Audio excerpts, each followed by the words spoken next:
Video तक रुकना होगा। और आज तक मैंने कभी नहीं बोला लाइक एंड सब्सक्राइब अनशेयर, वो सारी चीजें अब आपको करनी है। अब मैंने आपके भी में छोड़ दिया है सारी चीजें। देखो मैं ना इतने बढ़िया तरीके से करता रहूंगा कि आप सोच नहीं सकते, इतना इजी वे में समझाऊंगा कि आप खुद मुझे, अरे सर आपने तो इतना अच्छा समझा दिया, मैं समझ में नहीं आ रहा था। एक्चुअली में तुम खुद क्वेश्चन पूछना, बेटा देखो ये बताओ, अब मैं रेस्पिरेशन के बारे में बात करने वाला हूं, तो सबसे पहले रेस्पिरेशन समझो होता क्या है। रेस्पिरेशन एक ऐसी प्रोसेस है जिसके थ्रू हम फूड से एक तरह से बोला जाए ग्लूकोज को तोड़ते हैं, या फिर बात कीजिए हमारी बॉडी में जो ग्लूकोज को तोड़ने का एक प्रोसेस होता है उसे रेस्पिरेशन बोल दो तो कोई दिक्कत वाली बात नहीं है। अगर मैं बात करूं बेटा, तो we use oxygen to break down glucose. Glucose को मैं क्या कर रहा हूं बेटा, ब्रेक डाउन कर रहा हूं completely into carbon dioxide and water. जैसे सपोज करो मेरे पास होता क्या है, मेरे पास होता है C6H12O6। मेरे को इसको ब्रेक डाउन करना था किसमें, कार्बन डाइऑक्साइड और वाटर दोनों में। तो वही रेस्पिरेशन का प्रोसेस हो जाएगा। उस ऑक्सीजन को हम ब्रेक डाउन करने के लिए करते हैं यूज। मतलब बेसिकली अगर मैंने ऑक्सीजन लिया जब मेरे पास, अब लंग्स में, अब ये बताओ लंग्स में मैंने सांस ली तो सांस में केवल और केवल ऑक्सीजन तो होगा नहीं। अब ये बताओ हमारे एटमॉस्फेयर में सबसे ज्यादा तो नाइट्रोजन गैस होती है, सांस लिया तो उसमें नाइट्रोजन गई होगी, पर वहां ऐसा क्या फैक्टर था जिसने ऑक्सीजन को ऑब्जॉर्व किया। चलो ऑक्सीजन ले ली, ऑक्सीजन लेने के बाद क्या करेगा, वो ग्लूकोज ब्रेक डाउन कर देगा। तो बेसिकली अगर मैं बात करूं तो so respiration is the process that break down food materials या ब्रेक डाउन सम मिनरल्स हम इन आवर बॉडी। ठीक है, बात की जाए बेटा, अच्छा सुनो, अब रेस्पिरेशन में हमारे कौन कौन से ऑर्गन वर्क करते हैं, मैं उन ऑर्गन्स के बारे में तुम्हें डिस्क्राइब करने वाला हूँ। बेसिकली रेस्पिरेशन और ब्रीथिंग में डिफरेंस क्या होता है उस चीज को हम समझने के लिए तात्पर्य रहेंगे। तो पहले मैं तुम्हें एक चीज बता दूं, ठीक है। तो रेस्पिरेशन बेसिकली दो प्रोसेस के थ्रू होता है। रेस्पिरेशन में सबसे पहला होता है एरोबिक और दूसरा होता है अनएरोबिक। पहला कौन सा होगा बेटा, एरोबिक, और दूसरा होगा अनएरोबिक। अब मैं इन चीजों को समझाने वाला हूँ। रेस्पिरेशन और ब्रीथिंग में बेटा बहुत डिफरेंस है। रेस्पिरेशन एक केमिकल प्रोसेस होती है और मेरे पास जो बात की जाए ब्रीथिंग, वो एक फिजिकल प्रोसेस है, मतलब उसमें हम फिजिकली वर्क कर रहे हैं। पर रेस्पिरेशन क्या है मेरे पास, रेस्पिरेशन मेरे पास एक केमिकल प्रोसेस है, एक बायोकेमिकल प्रोसेस है। तो respiration is a biochemical process and breathing is a physical process. अच्छा अब बात करूं बेटा रेस्पिरेशन में, तो रेस्पिरेशन में सबसे पहला टॉपिक आता है एरोबिक। क्या टॉपिक आता है बेटा, अगर मैं एरोबिक के बारे में पढ़ाना चाहूँ या पढ़ना चाहूँ तो एरोबिक के बारे में सबसे पहले मेरे को एक चीज समझनी पड़ेगी। एरोबिक के लिए मेरे को एक चीज समझनी पड़ेगी। सबसे पहली चीज है एरोबिक रिएक्शन हमेशा एक प्रेजेंस में होता है, जिसकी बात की जाए बेटा O2 हमेशा किसकी प्रेजेंस में होगा, एक एरोबिक एक रिएक्शन होती है। एरोबिक क्या होती है, एक रिएक्शन होती है, वो किसकी प्रेजेंस में होती है, ऑक्सीजन की प्रेजेंस में होती है। तो बेसिकली ऑक्सीजन की प्रेजेंस में होने वाली रिएक्शन कौन सी है, aerobic reaction. Aerobic reaction in the process in the presence of oxygen. ठीक है, पहला टॉपिक क्लियर। दूसरा, ये बेटा ऑक्सीजन, जो ऑक्सीजन की प्रेजेंस में एरोबिक रिएक्शन होती है इसमें बहुत सारी एनर्जी रिलीज होती है। अब एक बात बताओ, हमारे सेल के अंदर power house of the cell, या फिर बोला जाए किसी सेल का एक कंपोनेंट होता है जिसे बोला जाए माइट्रोकॉन्ड्रिया, उसमें क्या बोला जाता है, उसे power house of the cell बोला जाता है। इससे एनर्जी जनरेट हो रही है, तो ये होता कहां पर है, तो it is happened in the mitochondria. ठीक है, एनर्जी रिलीज, मैंने बोला ना लार्ज अमाउंट में एनर्जी रिलीज होती है, तो वो 38 एटीपी रिलीज होती है। कितनी होती है मेरे पास, 38 एटीपी एनर्जी रिलीज होती है। कहाँ कहाँ एनर्जी रिलीज कहाँ होती है, हमारे बॉडी के अंदर, in the tissues mean in the cells. साफ बात की जाए बेटा, ठीक है। तो अगर बात करूं जिसका एंड प्रोडक्ट होता है मेरे पास कार्बन डाइऑक्साइड, जैसे मैंने O2 लिया, O2 लेते हैं तो कार्बन डाइऑक्साइड एक्सेल भी तो करते हैं, इनहेल करते हैं O2, मतलब सांस लेने में मैंने क्या करा, O2 लिया। एक्सेल कौन, एक्सेल करने में क्या करता हूँ, कार्बन डाइऑक्साइड छोड़, मतलब हम ऑक्सीजन लेते हैं कार्बन डाइऑक्साइड छोड़ते हैं। तो बेसिकली उसी प्रोसेस को मैं आज समझाऊंगा बेटा। अच्छा ऐसा तो बात देखो, ऑक्सीजन तो हम ले रहे हैं पर उसमें कार्बन डाइऑक्साइड क्यों छोड़ रहे हैं, वो सारी प्रोसेस हम आज सीखने वाले हैं। तो पहला एरोबिक रिएक्शन समझ लिया, दूसरा एनारोबिक रिएक्शन। देखो एरोबिक रिएक्शन था जस्ट उसका उल्टा मेरे पास क्या था, एनारोबिक रिएक्शन होता है। कैसे सर, आप बोल रहे हो कि ऑक्सीजन की प्रेजेंस में एरोबिक रिएक्शन होता है, तो ऑक्सीजन की एब्सेंस में एनारोबिक रिएक्शन होता है। कहने का मतलब ये है बेटा कि मैं बात करूं एनारोबिक रिएक्शन की, तो anaerobic reaction in the absence of oxygen, कहने का मतलब पेन चेंज कर रहे, पेन में मजा नहीं आ रहा, अब आ रहा है। तो एनारोबिक रिएक्शन किसकी एब्सेंस में होता है? O2 की एब्सेंस में होता है। O2 नहीं होना चाहिए। जब एनारोबिक रिएक्शन हो तो O2 नहीं होना चाहिए। तो O2 नहीं होगा तो बेसिकली क्या होगा? It is happened in the absence of oxygen. बोल दिया मैंने, लिख दिया पहले ही। किसकी एब्सेंस में होगा? ऑक्सीजन की एब्सेंस में होगा। नोट्स बनाते चलो, नोट्स काम के हैं। हाँ, कहीं नोट्स नहीं बना रहे हो, बेकार के आदमी। फिर नोट्स बाद में, चलो अच्छा तुम्हारे लिए एक काम कर देता हूँ, वरदान देता हूँ। चलो मैं अपने हाथ से नोट्स बना बना के अपने टेलीग्राम चैनल पर डाल दूंगा। सबको क्या करना है? टेलीग्राम चैनल को झट से ज्वाइन कर लेना है। इतने बेस्ट तरीके के नोट्स दूंगा। तुम चाहो साइंस के नोट्स, मैथमेटिक्स के नोट्स, इतने तगड़े तरीके के देंगे, मजा आ जाएगा। चलो एक काम करते हैं, अब मैं देखता हूँ तुम में से कौन अच्छा नोट्स बना सकता है, वही हम देखते हैं, चेक करते हैं। आगे बढ़े, चलो बढ़ते आगे। बात की जाए, अगर मैं बोलूं जो अच्छा एरोबिक रिएक्शन में मेरे पास 38 एटीपी रिलीज हो रही थी। एटीपी होता है एडिनो ट्राइस फास्फेट। तो 38 एटीपी मेरे पास रिलीज हो रही थी कहाँ? एरोबिक रिएक्शन में। तो बेटा एनारोबिक रिएक्शन में क्या हो रहा है? Less amount of energy is release, मतलब 2 एटीपी जो एनर्जी है रिलीज हो रही है। बात की जाए, it is happened in a cytoplasm. किस में होता है बेटा? अच्छा वो होता था माइट्रोकॉन्ड्रियो में, ये किस में होता है? साइटोप्लाज्म में। एरोबिक रिएक्शन किस में हो रही है? माइट्रोकॉन्ड्रियो में। एनारोबिक रिएक्शन किस में हो रही है? साइटोप्लाज्म में। Aerobic reaction mitochondria, anaerobic reaction cytoplasm. बेटा बोलना पड़ेगा मुंह से, बिना बोले मुंह से काम नहीं चलता। मुंह से बोलेगा तभी आएगा। ऐसे तू वीडियो देख रहा है, sir aerobic reaction mitochondria, anaerobic reaction cytoplasm, तो सोते सोते ही निकल जाएगा।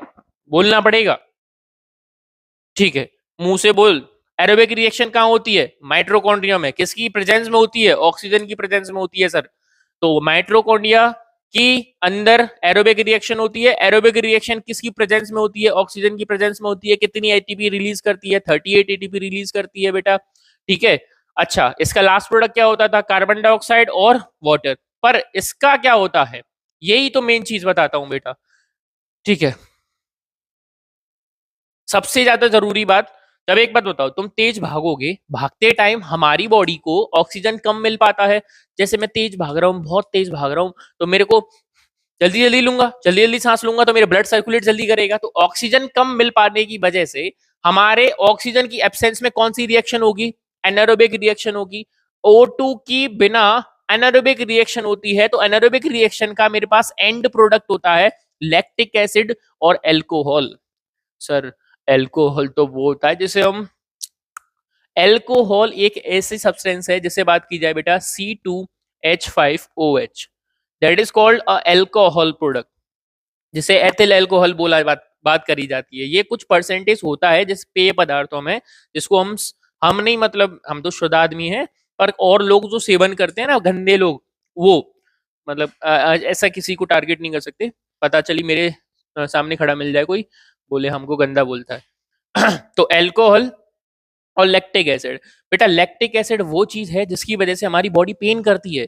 बेसिकली हम बहुत, जैसे सपोज करो मैं ही हूँ, मैं तो बहुत तेज ही भागता हूँ, तेज भाग रहा हूँ, मान लो सपोज करो बहुत तेज भाग रहा हूँ, तो तेज भागते भागते मेरे पैर में दर्द हो गया। क्यों होगा? क्योंकि मेरी बॉडी में ऑक्सीजन की प्रेजेंस नहीं होगी, तो उसमें होगा एनारोबिक रिएक्शन। एनारोबिक रिएक्शन का लास्ट प्रोडक्ट क्या होता है? एंड प्रोडक्ट क्या होता है? Lactic acid. वहां लैक्टिक एसिड का जमावड़ा होगा टिश्यूज में, तो लैक्टिक एसिड क्या करेगा? मेरे को पेन फील कराएगा, ठीक है? और दूसरा, अल्कोहल तो होता ही है बेटा, अल्कोहल की बात बाद में करेंगे। Lactic acid basically human beings में लैक्टिक एसिड होता है। तो एनारोबिक रिएक्शन में लास्ट प्रोडक्ट होगा लैक्टिक एसिड, और एरोबिक रिएक्शन में कौन सा था ये बताओ? मैंने लिखा, देखो, end product of are CO2 and H2O। जो मेरे पास कार्बन डाइऑक्साइड लास्ट प्रोडक्ट किसका था? एरोबिक रिएक्शन का, मतलब ऑक्सीजन की प्रेजेंस में जो हो रही थी रिएक्शन उसका। और ये मेरे पास किसका है? एनारोबिक रिएक्शन का, ठीक है? तो बेसिकली मैंने एनारोबिक रिएक्शन और एरोबिक रिएक्शन में डिफरेंस पता चला क्या होता है। एरोबिक रिएक्शन किसकी प्रेजेंस में होती है? ऑक्सीजन की। ऑक्सीजन के बिना कौन सी होती है? Anaerobic reaction. Anaerobic reaction 2 ATP release करती है, एरोबिक रिएक्शन 30 एटीपी रिलीज करती है। एरोबिक रिएक्शन माइटोकॉन्ड्रियम होती थी, एनारोबिक रिएक्शन साइटोप्लाज्म में होती है। तीसरा उसका एंड प्रोडक्ट, एरोबिक रिएक्शन का एंड प्रोडक्ट कार्बन डाइऑक्साइड और वाटर होता था। एनारोबिक रिएक्शन का क्या होता है? तो वो होता है मेरे पास लैक्टिक एसिड और अल्कोहलिक। चलो नेक्स्ट, अच्छा नोज वोज के बारे में भी थोड़ी देर में बताता हूँ, सुनो। अभी रेस्पिरेटरी सिस्टम के बारे में हमने पढ़ा, बड़े अच्छे से पढ़ा कि ये सिस्टम होता है, ये होता है, ये होता है, ये। अब हम पढ़ने वाले हैं रेस्पिरेटरी सिस्टम में हमारा कौन कौन सा ऑर्गन वर्क करता है। तो सबसे पहले देखो, सबको हाथ उठाना है, मेरे साथ बोलते हुए चलना है, बिना बोले काम नहीं चलेगा बेटा। अभी तो फिलहाल मैं तुम्हें रियलिटी दिखाता हूँ, फिर उसके बाद हम बात करेंगे किसी इसमें थोड़ा 3D के बारे में। ठीक है, सबसे पहले देखो, सांस ली तो सबसे पहले काम किसने किया? नोज ने किया। तो नोज में सबसे पहले होता है नॉस्ट्रिल, इसे बोलते हैं नॉस्ट्रिल। ये छेद जो है इसे क्या बोलते हैं? नॉस्ट्रिल। जिसे कितनी गंदी चीजें बोलते हैं ना, वही चीज नॉस्ट्रिल। नॉस्ट्रिल के बाद नेसल पैसेज, इसे बोलते हैं नेसल पैसेज। फिर इसके बाद आता है नेसल कैविटी। नेसल कैविटी के बाद यहाँ आता है फेरिंग्स। फेरिंग्स होता है कॉमन पार्ट, जो मुंह और नोज का जो वे जाता है, रास्ता जाता है, उसका कॉमन पार्ट बोलते हैं फेरिंग्स। फेरिंग्स के बाद लेरिंग्स, ये वाला देखो, ये चलता है ऊपर नीचे भागता है जब मैं बोलता हूँ, दैट इज कॉल्ड लेरिंग्स। तो ये मेरे पास लेरिंग्स। लेरिंग्स के बाद होता है, यहाँ पर एक नली होती है जिसे बोलते हैं विंड पाइप, उसको बोला जाता है ट्रेकिया। क्या बोला जाता है? ट्रेकिया। ट्रेकिया के बाद आते हैं दो रास्ते इधर जाते हैं, bronchi, that is called bronchi. Bronchi के बाद आता है लंग्स। ब्रोंकाई के बाद लंग्स। लंग्स के बाद आते हैं जो मेन काम होता है एल्वेली सेक, उसे मैं इसे ड्राइव करके बताऊंगा अच्छे से। चलो दोबारा, सबसे पहले नॉस्ट्रिल, नॉस्ट्रिल के बाद नेसल पैसेज, नेसल पैसेज के बाद नेसल कैविटी, नेसल कैविटी के बाद फेरिंग्स, फेरिंग्स के बाद लेरिंग्स, लेरिंग्स के बाद ट्रेकिया, ट्रेकिया के बाद ब्रोंकाई, ब्रोंकाई के बाद जिन्हें दोनों को ब्रोंकोलिस बोल देते हैं, ब्रोंकोलिस, ब्रोंकोलिस के बाद लंग्स, लंग्स के बाद एल्यूवेली सेक। दोबारा, nostril, nasal cavity, nasal passage, pharynx, larynx, trachea, bronchi, lungs, alveoli sac. फिर दोबारा, nostril, nasal passage, nasal cavity, pharynx, larynx, trachea, bronchioles, lungs, alveoli sac. एक और बार, nostril, nasal passage, nasal cavity, pharynx, pharynx, larynx, trachea, bronchioles, lungs, alveoli sac. That is all organs जो work करते हैं किसमें बेटा? हमारे रेस्पिरेटरी सिस्टम में। ठीक है, दोबारा से सबसे पहले नोज की बात की जाए तो नोज में क्या होता है? एक तरह से नॉस्ट्रिल जिसे बोला जाता है। ओहो, देखो रे देखो, सब मेरी नोज को देखो, देखो ये वाली नोज होती है। तो इन छेदों को बोलते हैं नॉस्ट्रिल। इसे क्या बोलते हैं? नॉस्ट्रिल। नॉस्ट्रिल के बाद नेसल पैसेज, नेसल के बाद फिर नेसल कैविटी, फिर इसके बाद अच्छा ये होते हैं नॉस्ट्रिल, इन्हें नॉस्ट्रिल बोला जाता है। ये नाक वाले छेद जो हैं इन्हें बोलते हैं नॉस्ट्रिल। ये मरे नहीं, इनके बस बोल दिया है, बता नॉस्ट्रिल होता है। फिर इसके बाद नेसल पैसेज, मतलब जो रास्ता होता है इससे निकलने वाला, नेसल पैसेज, सीधो नाक छेद घेरे। चलो, अगर बात करें बेटा नोज की, तो know the external nostril are divided by a cartilage. हाँ सुनो, कार्टिलेज स्ट्रक्चर जो होता है वो इसे बोलते हैं बेटा। ठीक है, द टिनी हेयर, इनके बारे में पढ़ने की जरूरत नहीं है, इतना ही समझ लो। लेरिंग्स और फेरिंग्स इसके बारे में जरूरत है बेटा, तो समझना थोड़ा बहुत, इसके बारे में समझाता हूँ। देखो, लेरिंग्स की बात की जाए बेटा, तो लेरिंग्स हमारे पास होता है वॉइस बॉक्स। लेरिंग्स क्या होता है? वॉइस बॉक्स, जिससे आवाजें आती हैं। जैसे मैं बोल रहा हूँ ना, इतने अच्छे अच्छे, कितनी मधुर मधुर कोमल कोमल आवाज है मेरी, वो आवाज कहाँ से आती है? मेरी मेरी आवाज आती है लेरिंग्स, वॉइस बॉक्स से। वो वॉइस बॉक्स क्या करता है? वाइब्रेट करता है, तब जाके मेरे पास क्या होता है? कोई भी वर्ड निकलता है। A larynx located in the front of neck, front of neck, consist of two cartilages vocal cord. समझ में आया? Two vocal cords. देखो इसमें टच करोगे तो तुम्हें दिख जाएगा, यहां देखोगे तो दो होते हैं, एक इधर एक इधर। ठीक है, फिलहाल बात की जाए, it plays a dual role, vocalisation, sorry vocalisation and the aiding respiration. Aiding respiration मतलब सांस लेने में जो तकलीफ होती है उसमें थोड़ा बहुत हेल्प करता है ये। When we swallowed we food the epiglottis floods over the windpipe. अच्छा देखो, खाना खाओगे तो सबसे पहले देखना ऊपर जाएगा फिर नीचे आएगा, तो ये ऑल्सो हेल्प करता है हमारे फूड अंदर जाने में। तो बेसिकली वॉइस बॉक्स की तो बहुत ही इंपॉर्टेंस होती है बेटा, preventing food from the entering larynx. कहने का मतलब ये है, अगर मैं तुम्हें समझाऊं ढंग से, जैसे मैं खाना खा रहा हूं, मैंने चबाया, मेरे मुंह में मटर पनीर है, देख लो, सोच लो, आया, थोड़ा सलाद भी तो होना चाहिए, नहीं यार सलाद लिया, फिर मैंने अंदर लिया, जैसे ही अंदर लूंगा यहां फेरिंग्स क्या होता है, फेरिंग्स के पास लेरिंग्स जाएगा, ऊपर ऊपर जाता है, ऊपर जाते ही क्या करता है, ये विंड पाइप को बंद कर देता है सॉरी, विंड पाइप को क्या कर देता है बेटा, बंद कर देता है। तो विंड पाइप में फूड एंटर करने से कौन रोकता है, लेरिंग्स रोकता है। तो ऑल्सो लेरिंग्स हमारे विंड पाइप या फिर बोला जाए ट्रेकिया की क्या करता है, सेव हेल्प करता है। सॉरी, वो थोड़ा ऊपर नीचे करने से हो गया, सॉरी सॉरी सॉरी। चलो समझ में आया बेटा। तो दोबारा से, लेरिंग्स क्या हेल्प करता है, पहले तो वॉइस बॉक्स होता है, पहले तो बोलने में हेल्प करता है। ये ना हो तो बेचारा कोई भी, फिर तो औरतों का जिंदगी थोड़ी, बहुत दुख हो रहा है औरतों के लिए बेटा। अगर लेरिंग्स ना होता तो इतना फास्ट मैसेंजर होता ही नहीं। जितना आप समझते हो ना, व्हाट्सएप पे मैसेज करते हो इतने देर में, अगर किसी और एक किसी लेडी को बता दो यहाँ से, तो इतना फास्ट मैसेज जाएगा ना, मजा आ जाता है। लेरिंग्स का सही यूज उनसे सीखो, नहीं हमसे सीखो, हम बढ़िया है, वो बेकार है। चलो तो समझो, अभी फिलहाल मैंने बताया बेटा, तो लेरिंग्स क्या करता है, ऑल्सो हेल्प करता है हमारे किस चीज में बेटा, कि विंड पाइप में क्या ना जाए, फूड ना जाए। तो ठीक है, सबसे पहले अच्छा फिर दोबारा से रिवीजन कराऊंगा। नॉस्ट्रल, नेसल passage, nasal cavity, pharynx, larynx. Larynx के बाद क्या था, ट्रेकिया। अब ट्रेकिया के बारे में पढ़ेंगे बेटा। तो ट्रेकिया क्या होता है, तो फेरिंग्स के बारे में थोड़ा बहुत बता दूं। वही फेरिंग्स कॉमन स्पेस होता है, इसके बारे में ज्यादा पढ़ना, फिर भी चलो पढ़ा देता हूँ।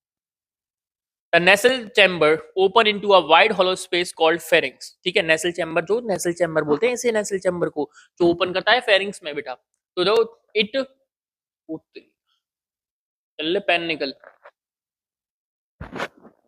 हम्म तो it serves as a common passage. Common passage मतलब एक कॉमन पैसेज होता है, बोथ एयर एंड फूड, सांस लेने वाला और खाना खाने वाला। मैंने बोला था फेरिंग्स एक कॉमन पार्ट होता है जो मुंह और नाक, मतलब बोला जाए नोज, जो मुंह और नोज को दोनों को क्या मिलाता है, एक जगह मिलाता है। एक योगा भी होता है बेटा, जो नोज में एक धागा डाला जाता है और मुंह से निकाला जाता है, उस नोज इस तरीके से बोला जाता है। उस आसन का नाम भूल रहा हूँ यार, चलो नेक्स्ट वीडियो में बताऊंगा पक्का। इस तरीके का वो फेरिंग्स से होके जाता है। It serves a common passage both air and food. ठीक है, it epiglottis acts as a switch between the larynx and the esophagus and allowing air into the lungs and the food in the gastrointestinal tract। ये इसकी जरूरत नहीं है, इसकी जरूरत ऐसे मत पढ़ना, ठीक है, ये थोड़ा एक्स्ट्रा लेवल का हो गया, इसको छोड़ देना।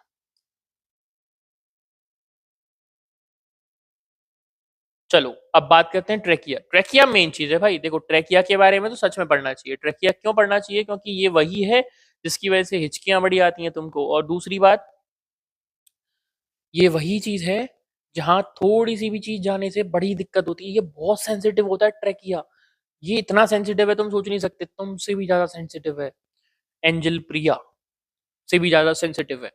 तो ट्रेकिया की बात की जाए तो वो ट्रेकिया एक विंड पाइप होता है जिसके थ्रू क्या करता है, सांस ली जाती है। सांस ली जाती है मतलब देखो, नॉस्ट्रल हो गया, नेसल पैसेज हो गया, नेसल कैविटी हो गई, फेरिंग्स हो गया, लेरिंग्स हो गया।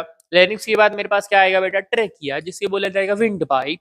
The trachea is tubular structure. कैसा एक स्ट्रक्चर होता है, tubular structure that connects the larynx, किसको कनेक्ट करता है, लेरिंग्स को, टू द ब्रोंकाई। अब ब्रोंकाई क्या होते हैं, यहाँ पर दो रास्ते होते हैं, इन्हें ब्रोंकाई बोला जाता है, दैट इज कॉल्ड ब्रोंकाई।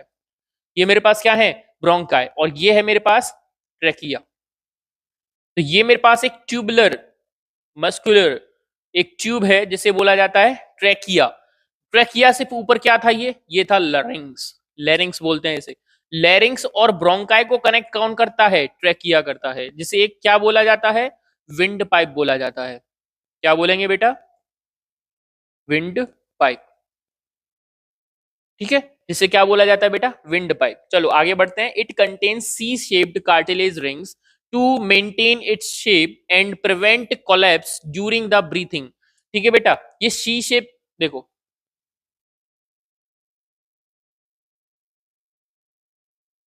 ये क्या है मेरे पास, C shaped cartilage rings.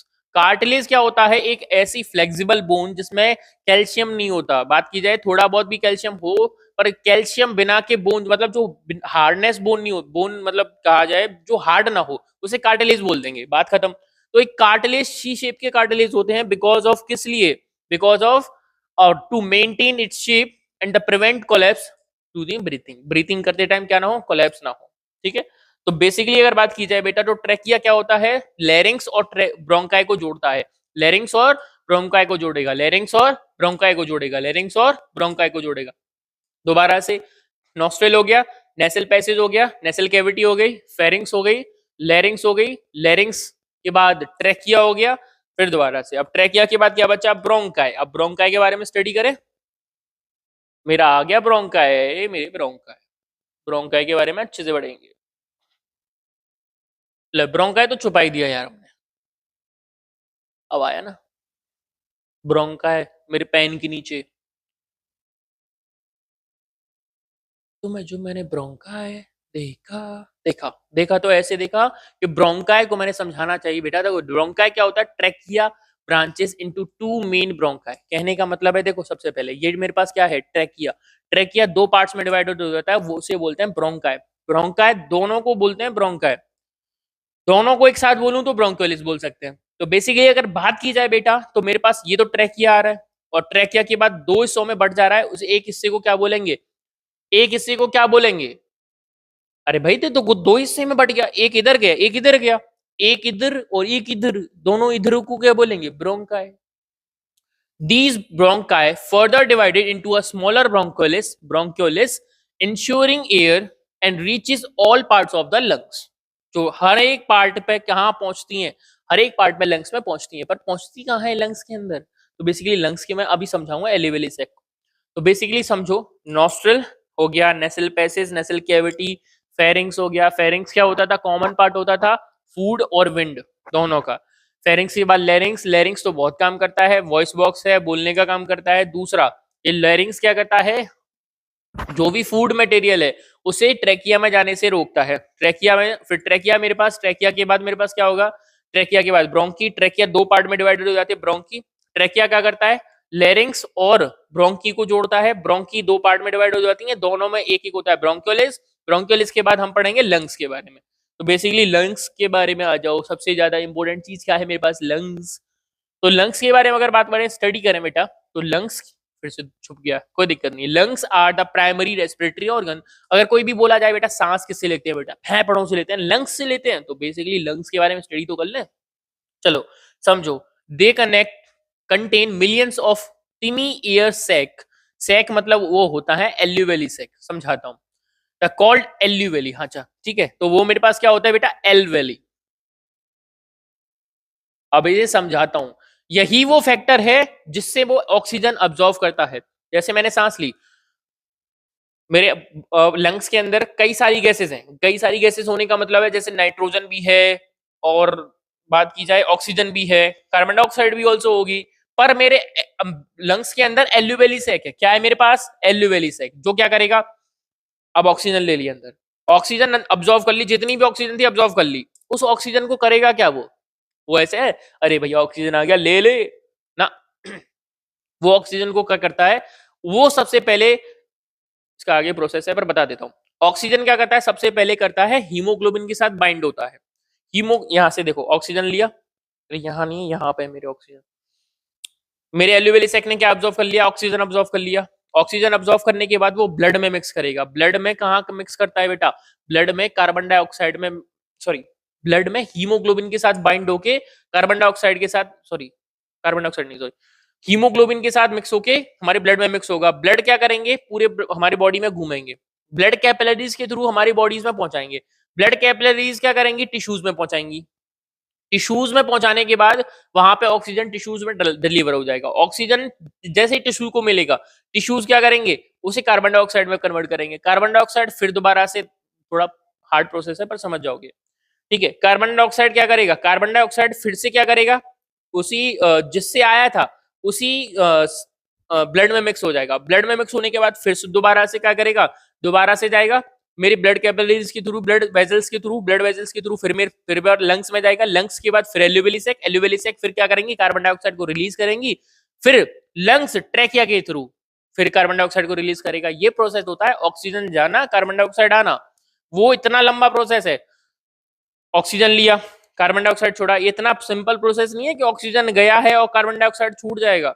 Oxygen जाता है, पूरे शरीर में घूमता है, कार्बन लेके आता है, कार्बन डाइऑक्साइड के साथ पूरे बॉडी में घूमने के बाद फिर लंग्स में जाता है, फिर छूटता है।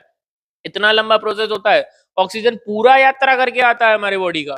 समझाता हूं मैं वो। अच्छा ये बताओ, लंग्स में ऐसा कौन कौन सा फैक्टर है जो हमारे लंग्स में से ऑक्सीजन को एब्जॉर्ब करता है? Alveoli sac. ठीक है। अच्छा दोबारा से, nostril, nasal passage, nasal cavity, pharynx, larynx, trachea, bronchioles, lungs, उसके बाद अंदर क्या है? Alveoli sac. तो एल्यूवेली सैक क्या करता है? ऑक्सीजन अब्जॉर्ब करता है। समझ गए बेटा? Oxygen enters in the blood stream and carbon dioxide is expelled during the exhalation. समझ में? ठीक है। मेन चीज है डायफ्राम। ये लड़कों के लिए बहुत बेस्ट है। बेस्ट नहीं मतलब, अब तो मैं अवेयर कर दूं कि सबसे खतरनाक चीज एक चीज होती है। अगर देखो सब समझना, ये डायफ्राम वो डायफ्राम है जो हेल्प करता है हमें एक तरह से ब्रीथिंग करने में। ये ना हो तो ब्रीथिंग बहुत कम पॉसिबल हो पाए। देखो कैसे समझाता हूँ। ये मेरा डायफ्राम इस तरीके से होता है। ठीक है। डायफ्राम, सांस लिया, सांस छोड़ा, सांस लिया, सांस छोड़ा। तो पहले मैं सांस लूंगा, डायफ्राम फ्लैट हो जाएगा। सांस छोड़ूंगा, फिर से डन शेप में आ जाएगा। सांस ली, स्ट्रेट हो जाएगा। पर डायफ्राम होता क्या है, जिसे तुम हिंदी में समझते हो भूख, भूख बोलते हो, तेरी भूख में घुसा मार दूं, तो वो इसी तरीके का फॉर्म होता है। ये इसे बोलते हैं डायफ्राम। अगर बेटा ये टूट गया ना तो तुम सांस, अच्छा कभी कभी एक्सीडेंट होता है तो एक्सीडेंट में बस डायफ्राम को चोट लगने से मृत्यु हो सकती है। काहे भाई? क्योंकि जब से डायफ्राम टूटेगा ना तो तुमको सांस नहीं ली जाएगी, घुटन की वजह से तुम्हारी मौत हो सकती है। तो सबसे मेन इंपॉर्टेंट चीज क्या है? सब वैसे तो सभी इंपॉर्टेंट है पर ये भी बहुत इंपॉर्टेंट है, डायफ्राम। ठीक है। डायफ्राम काफी सारी चीजों से बचाता है। तो ये डायफ्राम, डायफ्राम होता है बेसिकली मेरे पास कर्व शेप में। किस शेप में होता है? कर्व शेप में। और ये हमेशा लंग्स को प्रोटेक्ट करता रहता है।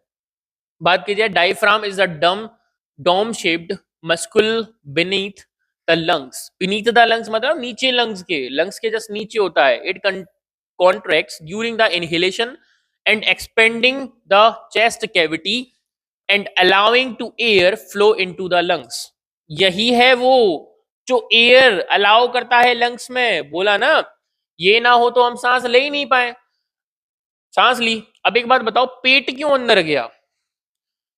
पेट क्यों अंदर गया? बिकॉज हमारे पास जो क्यों बोलूंगा, डायफ्राम है, वो कैसा हो गया? सिंपल एकदम सीधे शेप में आ गया। सांस छोड़ा तो वो पहले से डोम शेप में आ गया। तो पहले से जैसे डोम शेप था वैसे आ गया। तो relaxation of the diaphragm leads to the exhalation. जैसे डायफ्राम रिलीज होगा वो क्या होगा बेटा? एक्सहेलेशन होगा। तो मैंने वही समझाया, समझो दोबारा से देखना। तो मेरे को सांस लेने में हेल्प कौन करता है? डायफ्राम। डायफ्राम ना हो तो हम सांस ले पाए नहीं। लंग्स को प्रोटेक्ट कौन कर रहा है? डायफ्राम। डायफ्राम बेसिकली बहुत सारी चीजें करता है बेटा, और काफी सारी चीजें अगर बात की जाए बेटा। चलो नेक्स्ट अगर बात करें डायफ्राम के बाद, अगर दूसरा बात करें तो ब्रीथिंग। ब्रीथिंग के बारे में थोड़ा बहुत समझ लेते हैं, इनहेल और एक्सहेल। अभी दोबारा, रेस्पिरेशन और ब्रीथिंग में क्या डिफरेंस है? रेस्पिरेशन एक बायोकेमिकल प्रोसेस है जिसमें हमारे पास ग्लूकोज को तोड़ना हो गया, जैसे एग्जांपल हो गया। पर ब्रीथिंग एक मेरे पास फिजिकल प्रोसेस है। ब्रीथिंग क्या है मेरे पास? एक फिजिकल प्रोसेस। तो समझते हैं, ब्रीथिंग एक ऐसा फिजिकल प्रोसेस है जिसमें मेरे पास इनहेलेशन और एक्सहेलेशन आता है। जिसमें मेरे पास, अगर मैं बात करूं इनहेल की, तो इनहेल करते टाइम मेरे पास रिफ्ट लिफ्ट अप होती हैं, बहुत सारे कार्यक्रम होते हैं। और अगर बात की जाए मेरे पास रिफ्ट फेल डाउन हो, तो वो मैं सांस छोड़ रहा हूं। तो सारी प्रोसेस को समझने में हम थोड़ा बहुत टाइम लगाएंगे। ब्रीथिंग अगर बात करें तो also known as ventilation. Ventilation तो समझते हो तुम लोग यार, हवा जाना आना, उसे वेंटिलेशन बोल देंगे। Is a process by which organism moving air into the out of their lungs. It serves to the facilitate gas exchange with the internal environment, primarily allowing the removal of carbon dioxide. primarily अगर मैं basically बोलूं तो carbon dioxide को छोड़ना और oxygen को लेना, यही मेरे पास क्या है? Breathing and the intake of oxygen, removal of carbon dioxide, metal हो रे, रिमूवल ऑफ कार्बन डाइऑक्साइड और intake of oxygen, removal of carbon dioxide, intake of oxygen. Oxygen लेना, कार्बन डाइऑक्साइड छोड़ना, ऑक्सीजन लेना, कार्बन डाइऑक्साइड छोड़ना, oxygen लेना, carbon dioxide छोड़ना। यही मेरे पास क्या होता है, ब्रीथिंग होती है। तो ये चीज तो हम जानते हैं पहले से, इतने तो शायर हैं सर, हमने ऑक्सीजन ली, इनहेल, छोड़ी, एक्सहेल, छोड़ी क्या, कार्बन डाइऑक्साइड छोड़ी, छोड़ना नहीं चाहिए, साथ नहीं छोड़ना, हाथ नहीं छोड़ना। अब इनहेलेशन की बात कर लेते हैं, जैसे इंस्पिरेशन बोला था, पर्पस क्या होता है इसका, देखो बेटा, during the inhalation we bearing the fresh air into our lungs to supply oxygen, फिर से दोबारा समझो, to supply oxygen to our body, हमारे बॉडी के में क्या सप्लाई करना है, ऑक्सीजन, बॉडी में सप्लाई करना है ऑक्सीजन। तो हम कैसे कह सकते हैं, लंग्स में ऑक्सीजन आया और कार्बन डाइऑक्साइड चला गया, लंग्स में आया ऑक्सीजन, खून ब्लड की हेल्प से पूरे बॉडी में डोला, घूमा, बॉडी में घूमने के बाद, बॉडी में आवारा डोलने के बाद डोल्लू दुल्लू हो गया था ना, तो वहां कार्बन मिल गया। अब बोला कार्बन डाइऑक्साइड, बोला अरे बेटा तू बड़ा घूम रहा है, तू मेरे साथ चल। अब कार्बन डाइऑक्साइड के साथ मिलकर CO2 बनाया, अरे जी कारा कैसे हो गया, काला काला छोरा, CO2 हो गया, ठीक है। ये भी अच्छा नहीं लग रहा, ये भी अच्छा नहीं लग रहा।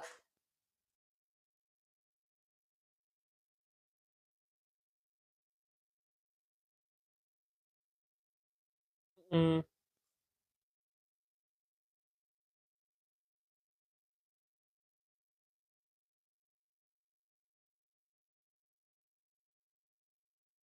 ये सही लग रहा है। देखो कलर चूज करने में कितनी दिक्कतें आती है ना। ये क्या हो गया,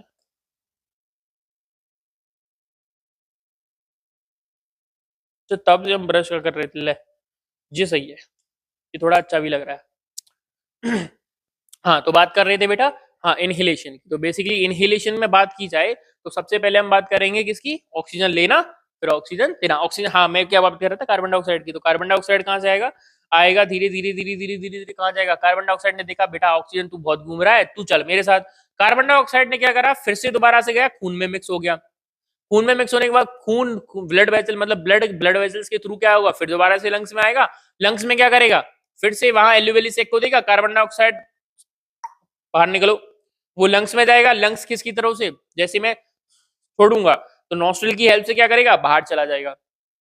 तो यही मेरे पास प्रोसेस होगा। मसल्स कॉन्ट्रैक्शन, सबसे पहले इनहेलेशन में क्या होता है, मसल्स का रहता है कॉन्ट्रैक्शन, डायफ्राम मूवमेंट, बोला ना, अगर मैं, तो डायफ्राम क्या होगा, पहले से बिल्कुल फ्लैट हो जाएगा, ठीक है। तो vacuum creation, alveoli filling, alveoli filling means the inhaled air reaches the alveoli, tiny air spaces within the lungs where oxygen diffuses into the blood stream। Oxygen कहाँ मिक्स होती है, ब्लड स्ट्रीम मतलब खून में, या ब्लड स्ट्रीम मतलब खून की धारा, उसी तो बोलेंगे खून की धारा। एक्सेलेशन में क्या होगा बेटा, acceleration removes carbon dioxide, acceleration वही है, कार्बन डाइऑक्साइड छोड़ेगा। फिर उसके बाद क्या होगा बेटा, फ्रॉम अवर बॉडी, वही फॉर्म है, मस्कुलर रिलैक्सेशन होगा, मस्कुलर रिलैक्स होगा, चेस्ट कैविटी रिडक्शन। और दूसरा मेरे पास जो डायफ्राम था वो किस शेप में आ जाएगा, डोम शेप में आ जाएगा, जैसे पहले था, सांस लिया, सांस छोड़ा, सांस लिया, सांस छोड़ा, देखो दिख नहीं रहा तो इस तरीके से है डोम शेप, मैंने कुछ नहीं करा, सांस ली वो ऐसे सीधा हो गया, सांस छोड़ी डन शेप, डोम शेप में आ गया, इस तरीके से वर्क करता है। रामदेव बाबा बना दिया मैं तुमने। इलास्टिक रिकॉल एंड एल्यूवेली डिफ्लेशन, मतलब कहने का मतलब है जो मैं एल्यूवेली ने ऑक्सीजन लिया था, अब वो कार्बन डाइऑक्साइड क्या कर रही है, छोड़ रही है। तो बेसिकली पूरा प्रोसेस सब बताता हूं बेटा, अब होता क्या है जो मैं तुम्हें बता रहा हूं, ठीक है, समझना। बात की जाए, सबसे पहले ऑक्सीजन एयर में होती है, ठीक है, उसके बाद एयर में से एल्यूवेली से क्या कर, जैसे हम इनहेल किया, सांस अंदर मेरे लंग्स की क्या है, एल्यूवेली से क्या करेगी, उसे ब्लड में मिक्स कर देगी थ्रू ब्लड वेजल्स, कैपिलरीज में मिक्स, अच्छा ब्लड में मिक्स होने के बाद ऑक्सीजन जो है ब्लड में मिक्स होने के बाद, ब्लड में किसके साथ मिक्स होती है, सबसे पहले ब्लड में हीमोग्लोबिन के साथ वो बाइंड होता है ऑक्सीजन, फिर हीमोग्लोबिन ब्लड में मिक्स होता है, ब्लड के थ्रू वो जाता है, ठीक है, ब्लड के थ्रू वो सीधे सीधे कहां जाएगा बेटा, सीधे जाएगा टिश्यूज में, कहाँ जाएगा? टिश्यूज में। वो टिश्यू में क्या होगा? O2 रिलीज हो जाएगा। दोबारा से सांस ली, एल्यूवेलिक ने ऑक्सीजन लिया, ऑक्सीजन किसके साथ बाइंड होगा? हीमोग्लोबिन के साथ। हीमोग्लोबिन कहाँ जाएगा? ब्लड में। ब्लड फिर कहाँ ले जाएगा उसे? धीरे धीरे ब्लड कहाँ ले जाएगा? ब्लड कैपिलरीज के थ्रू ऑर्गन्स में, ऑर्गन्स के बाद टिश्यूज में। टिश्यूज में क्या होगा? ऑक्सीजन रिलीज हो जाएगा। क्या हो जाएगा? ऑक्सीजन रिलीज हो जाएगा। पर ऑक्सीजन का ऐसे आवारा घूमना कार्बन को पसंद नहीं आया। रे भाई तू कैसे घूम रहा? अब कार्बन डाइऑक्साइड क्या होगा? फिर वो टिश्यूज में कार्बन डाइऑक्साइड, ऑक्सीजन कार्बन के साथ अच्छा रिएक्शन करेगा, कार्बन डाइऑक्साइड बनाएगा। कार्बन डाइऑक्साइड टिश्यूज में से फिर कहां जाएगा? CO2 released into blood. Carbon dioxide कहां रिलीज हो जाएगा? वही देखो, सबसे पहले मैंने सांस ली, सांस लेने के बाद क्या है? ऑक्सीजन एल्यूवेलिक ने ली, ऑक्सीजन ब्लड में मिली, ब्लड कहां जाएगा? टिश्यूज में। टिश्यूज में से फिर कार्बन डाइऑक्साइड के साथ फिर ब्लड में मिला, ब्लड फिर वापस कहां आएगा? जहां से आया था, लंग्स में। कहां जाएगा? एल्यूवेलिक के पास। एल्यूवेलिक को क्या करेगा? कार्बन डाइऑक्साइड देगा, एल्यूवेलिक छोड़ देगी। ऑक्सीजन पूरी बॉडी में घूम के आता है, ये है उसका डबल चक्कर। समझ में आया? कार्बन डाइऑक्साइड डिसॉल्व होगा इन ब्लड में, फिर ब्लड में से कहां जाएगा बेटा? ब्लड वेजल्स में। ब्लड वेजल्स के बाद कहां होगा? कार्बन डाइऑक्साइड रिलीज होगा एल्यूवेलिक के थ्रू। एल्यूवेलिक क्या करेगा बेटा? CO2 sent out through the nostril. Nostril के थ्रू क्या हो जाएगा? कार्बन डाइऑक्साइड छूट जाएगा। ऑक्सीजन लिया, लंग्स में जाएगा, एल्यूवेलिक अब्सॉर्ब करेंगी। एल्यूवेलिक क्या हो बेटा? अब्सॉर्ब करने के बाद ऑक्सीजन हीमोग्लोबिन में बाइंड होगा, हीमोग्लोबिन बाइंड होने के बाद ब्लड में, ब्लड के बाद फिर दोबारा से पूरे बॉडी में, बॉडी में ऑर्गन्स में क्या होगा बेटा? ऑर्गन्स में क्या होगा? ऑर्गन्स में फिर दोबारा जाएगा, ऑर्गन्स में क्या होगा? उसके बाद कार्बन डाइऑक्साइड मिलेगा, टिश्यूज में से कार्बन डाइऑक्साइड दोबारा से, ऑर्गन्स में कार्बन डाइऑक्साइड क्या होगा? फिर से ब्लड में मिलेगा, ब्लड में मिलने के बाद फिर से मेरे लंग्स में जाएगा, लंग्स में जाने के बाद एल्यूवेलिक में, एल्यूवेलिक क्या करेंगे? रिलीज कर देंगे, कार्बन डाइऑक्साइड नॉस्ट्रिल के थ्रू बाहर निकल जाएगा। ठीक है, ऑक्सीजन लिया, एल्यूवेलिक, एल्यूवेलिक के बाद ब्लड, ब्लड के बाद टिश्यूज, टिश्यूज के बाद कार्बन डाइऑक्साइड, कार्बन डाइऑक्साइड के बाद ब्लड, ब्लड के बाद फिर से लंग्स, लंग्स में एल्यूवेलिक, लंग्स ने एल्यूवेलिक ने करा नॉस्ट्रिल, नॉस्ट्रिल के बाद निकल गया। ये पूरा प्रोसेस होता है ऑक्सीजन जाना, कार्बन डाइऑक्साइड छूटना, ऑक्सीजन लेना, कार्बन डाइऑक्साइड छोड़ना, ऑक्सीजन लेना, कार्बन डाइऑक्साइड छोड़ना, दैट इज कॉल्ड रेस्पिरेशन। दोबारा से मेरे साथ रिपीट करेंगे, सबकी सबकी सबकी सबकी कसम। ठीक है, तो फिलहाल दोबारा से, ठीक है। अच्छा, कौन कौन सा ऑर्गन वर्क करता है? Nostril, nasal passage, nasal cavity, pharynx, larynx, trachea, bronchioles, lungs, alveolar sac. These all are organs respiratory system के। समझ में आया कि नहीं आया? समझ में नहीं आए तो बेसिकली बेधड़क बताओ कि सर हमें ये समझ में नहीं आया कि ऑक्सीजन अंदर गया तो एल्यूवेलिक ने अब्सॉर्ब किया, हीमोग्लोबिन के साथ बाइंड हुआ, हीमोग्लोबिन ब्लड में गया, ब्लड टिश्यूज में गया, बॉडी के टिश्यूज में ऑक्सीजन दिया, ऑक्सीजन के साथ कार्बन मिला, कार्बन डाइऑक्साइड फिर टिश्यूज से बाहर आके ब्लड में मिला, ब्लड से फिर जाके कहा मिला? लंग्स में, लंग्स से कहां गया? एल्यूवेलिक के थ्रू बाहर निकला, बाहर निकलने के बाद लंग्स से कहां जाएगा? ट्रेकिया के थ्रू, फिर नॉस्ट्रिल बाहर कर देगा। नॉस्ट्रिल ने ऑक्सीजन लिया था और नॉस्ट्रिल ही क्या कर रहा है? कार्बन डाइऑक्साइड छोड़ रहा है। डोम रामदेव बाबा जी। ठीक है, वत्स समझ में आया तुमको? ये नहीं आया? That is called respiration, that is called respiratory system by Tushar sir.